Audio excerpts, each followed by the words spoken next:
Hello, I'm Logan Holmes, and this is Logan Holmes Watches, where each week I tell you about some of the behind-the-scenes stories that you might not know about some of our favorite films.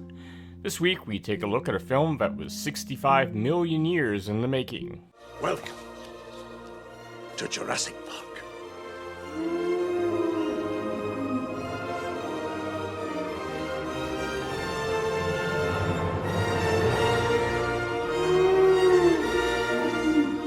Jurassic Park was released in the United States on June 11th, 1993, and it was directed by Steven Spielberg. Funny how his name keeps popping up in my shows. The movie is based on the book of the same name by author Michael Crichton. The story centers around an island that is the location of Jurassic Park, which is a dinosaur exhibit and breeding facility to assorted types of dinosaurs. Everything from the clever and agile velociraptor to the giant lumbering T-Rex is housed at this facility, and the park is the brainchild of John Hammond. It's Hammond's dream that everyone, no matter their wealth, will be able to experience these long-extinct creatures. We can charge anything we want, $2,000 a day, $10,000 a day, and people will pay it. And then there's the merchandise. I can personally... Donald. This park was not built to cater only for the super rich. Everyone in the world has the right to enjoy these animals. Sure, they will. What, we'll have a coupon day or something. In order to appease the park's investors, Hammond must bring in 3 experts to sign off on the park so that the park can be completed and open to the public. Hammond brings in Dr. Alan Grant, played by Sam Neill, Dr. Ellie Sattler, played by Laura Dern, and chaos theorist Dr. Ian Malcolm, played by the always watchable Jeff Goldblum. Gee, the lack of humility before nature that's being displayed here staggers me. Well, thank you, Dr. Malcolm, but I think things are a little bit different than you and I had feared. Yeah, I know. They're a lot worse. Now, wait a second. Now, we haven't even seen the No, part no, where Donald, Amy... Donald, let him talk. There's no reason. No, I want to hear every viewpoint. I really do. Yeah, don't you see the danger, John, inherent in what you're doing here? Genetic power is the most awesome force the planet's ever seen, but you wield it like a kid that's found his dad's gun. It's hardly appropriate to start hurling generalizations. If I may, I'll tell you the problem with the scientific power that you're using here.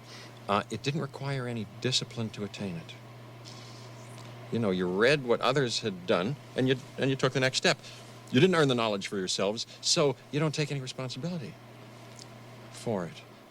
You stood on the shoulders of geniuses to accomplish something as fast as you could, and before you even knew what you had, you patented it and packaged it and slapped it on a plastic lunchbox, and now you're selling it. You want to sell it. Well, I don't think you're giving us our due credit. Our scientists have done things which nobody's ever done before. yeah, but your scientists were so preoccupied with whether or not they could, they didn't stop to think if they should. Yep, that guy. To say that things from here on out don't go as planned would be an understatement. When they opened Disneyland in 1956, nothing worked. Yeah, but John, if the Pirates of the Caribbean breaks down, the pirates don't eat the tourists. But those events make for a fun and entertaining popcorn flick that is still relevant 28 years later. Now here are some facts that you may not know about this movie. Spielberg actually learned about the book while working on a screenplay with Michael Crichton, the author of the novel that the film is based on. That screenplay would eventually become the smash hit television show ER. While working together, Spielberg asked Crichton what book he was currently working on, and when Spielberg heard about it, he immediately petitioned Universal to buy the film rights before the book was even published. Although Spielberg intended to direct Jurassic Park, he first wanted to direct another film, that being the eventual Academy Award-winning Schindler's List. Unfortunately, Universal president Sid Sheinberg would only approve Spielberg's film about the Holocaust if he agreed to first make Jurassic Park. Spielberg agreed, with Jurassic Park being released in 1993 and Schindler's List coming out in the early part of the following year. Jurassic Park utilized never-before-seen effects, much of it created specifically for this film. Spielberg originally intended to use stop-motion effects for the dinosaurs. Such effects had always been a popular way to portray dinosaurs on the big screen, dating as far back as the original King Kong in 1933. But Spielberg was unhappy with the herky-jerky motion, deeming it to be unrealistic, and sought a better way. Thankfully, workers at the special effects studio of Industrial Light and Magic, a studio founded by Spielberg's good friend George Lucas, sent Spielberg CGI dinosaur test footage, and along with animatronics created by the legendary Stan Winston, Spielberg had finally found a method in which to tell the story. While incredible, one drawback to Stan Winston's animatronics was that while they were very lifelike, they were not waterproof. Take the scene in the film where the T-Rex attacks the SUV convoy. The rubber and foam that made up the outer shell of the dinosaur animatronic soaked up the water that was used during the filming of the scene. This caused a dramatic weight increase to the prop. Even with the crew doing their best to towel off the T-Rex between takes, Stan Winston never designed or factored in the effect that the added weight would have on his creation. Because of it, the T-Rex had a tendency to act at times in strange and unusual ways. For example, there are many reports of a T-Rex moving and shaking on its own, and during the sequence where the T-Rex attacks the SUV that had Hammond's grandchildren in it, the original intention was not for the T-Rex to smash through the roof of the Jeep, but because of the added weight to the T-Rex due to the water, its operators mismanaged the control, and we got the scene that we saw in the final version of the film. The kid screaming was real. They weren't acting.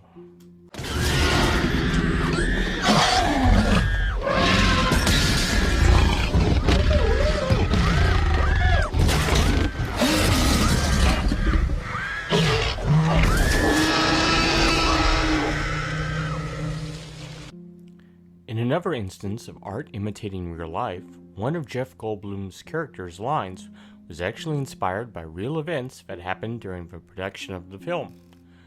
When a member of Spielberg's original effects team saw the test footage that ILM had sent to Spielberg, he said, "I think I'm extinct."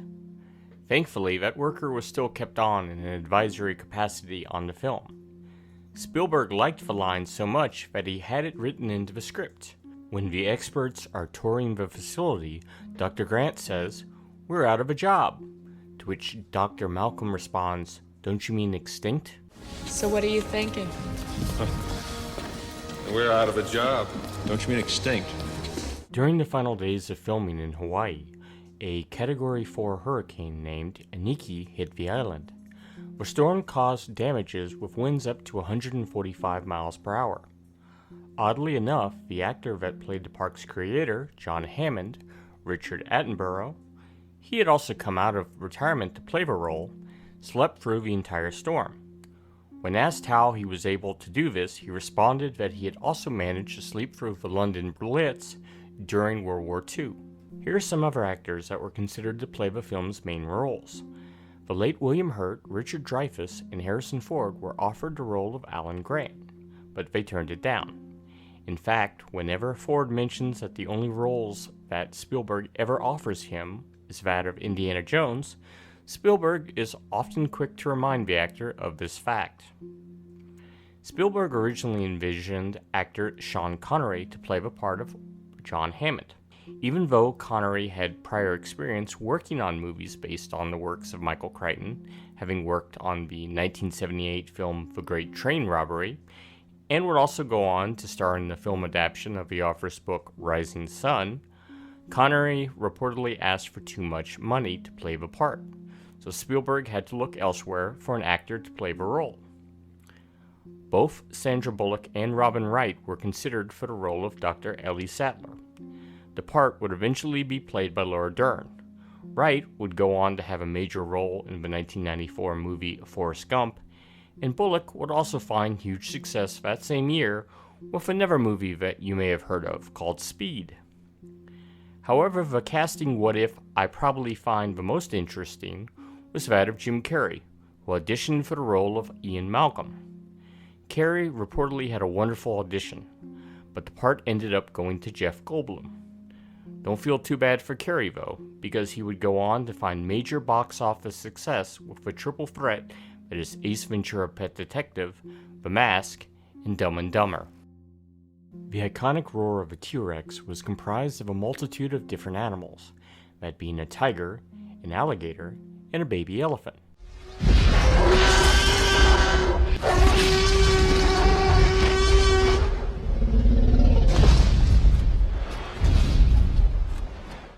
And that is one of the many reasons, ladies and gentlemen, why if a T-Rex existed today, your landlord probably wouldn't allow you to keep one as a pet in your apartment. In fact, many of the various dinosaur sounds were made up by combining the sounds of existing animals. For instance, the spitting Dilophosaurus noise were made up of swan calls, hawk screeches, rattlesnake hisses, and howler monkeys. Surprisingly enough, your landlord should have no problem with you having that one. The iconic scene of the water rippling in the cups that signified the impending arrival of the massive T-Rex, I think you know the one I'm referring to.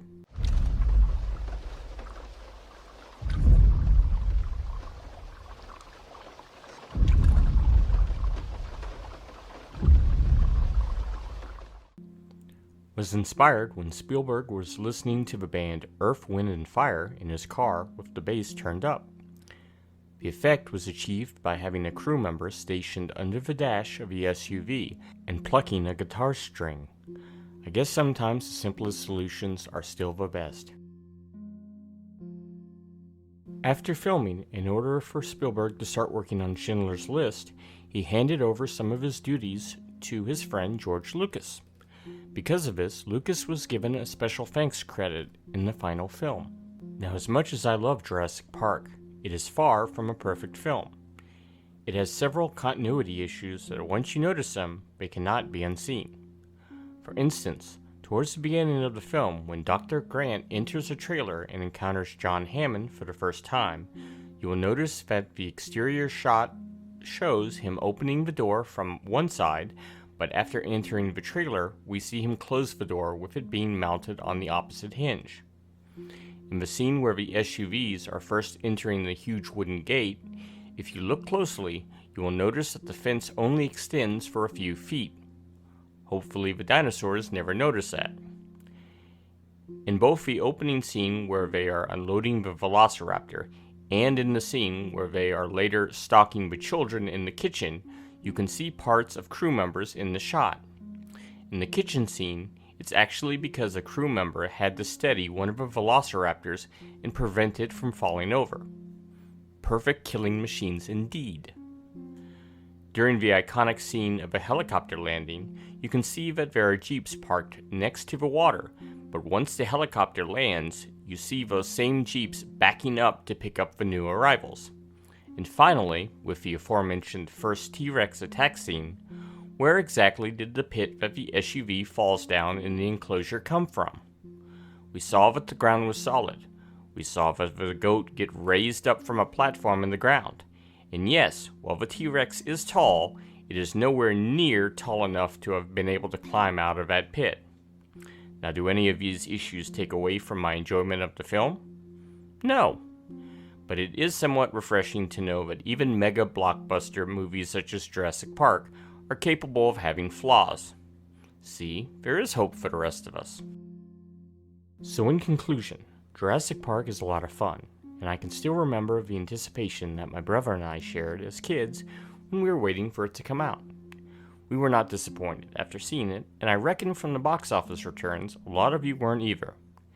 Jurassic Park is yet another example of how movies can capture our imagination and give us memorable experiences. The movie is like riding a roller coaster, with one exciting scene after another. Its effects still hold up today, and I'd argue that it's a film that the whole family can enjoy.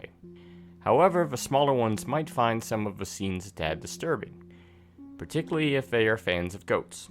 If you liked the show or have any feedback on it, you can contact me at, and this is all one word, therealloganholmes@gmail.com. I'm Logan Holmes, and you've been listening to Logan Holmes Watches, exclusively on Radio KR.